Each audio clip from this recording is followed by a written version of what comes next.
Xin chào tất cả các bạn. Chào mọi người. Xin chúc một ngày tốt lành. Hôm nay là một ngày cuối mùa hạ và đầu mùa thu. Mình đến bờ hồ Ontario để chia sẻ về một số cảnh vật vào những ngày này đến với mọi người.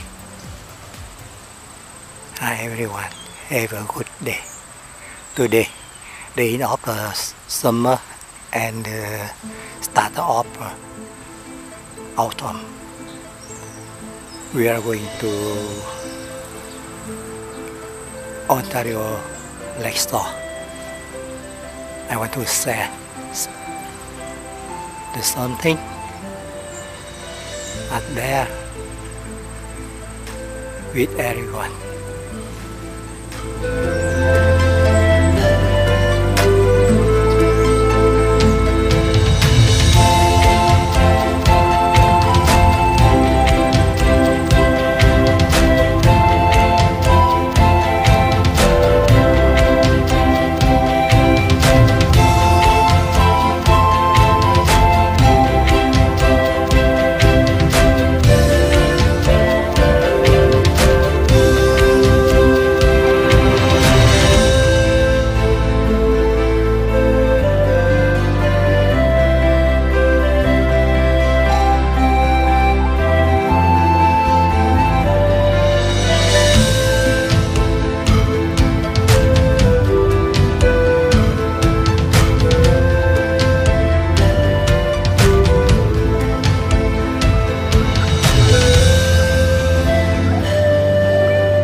Hôm nay thì bầu trời khá đẹp các bạn. Không có gió cho nên mặt hồ tương đối là phẳng lặng. Today is very beautiful.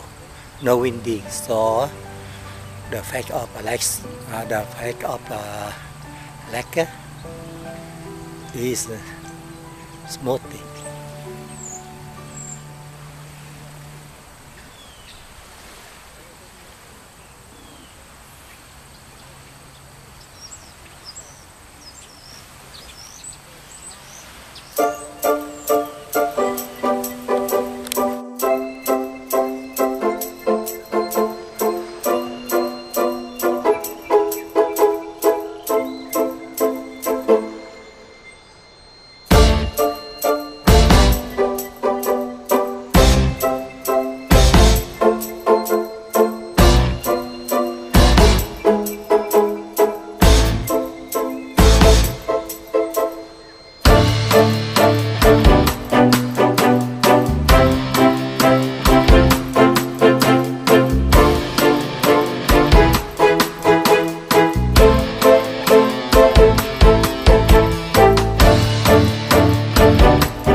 Today is very beautiful, so many people come here to take video and take a picture.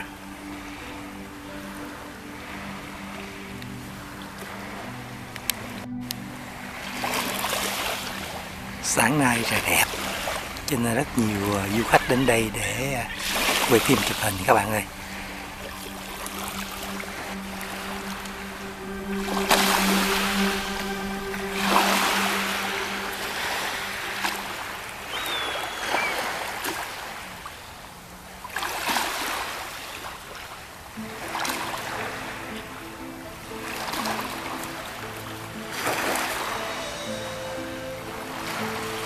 Làn nước trong xanh, rồi có sóng nhẹ vỗ vào bờ, tạo thành những âm thanh êm dịu. The water is clear.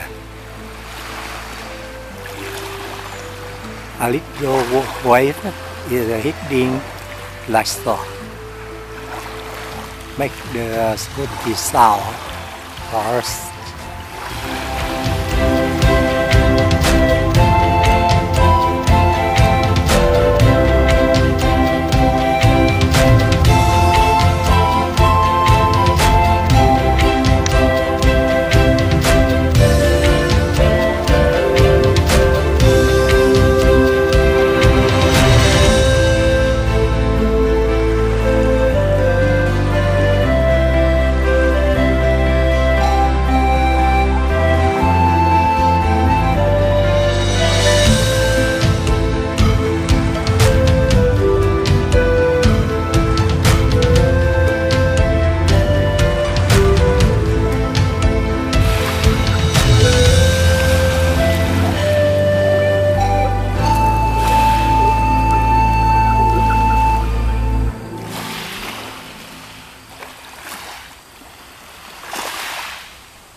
Từng cánh chim chao liệng trên mặt hồ tạo thành khung cảnh tuyệt đẹp.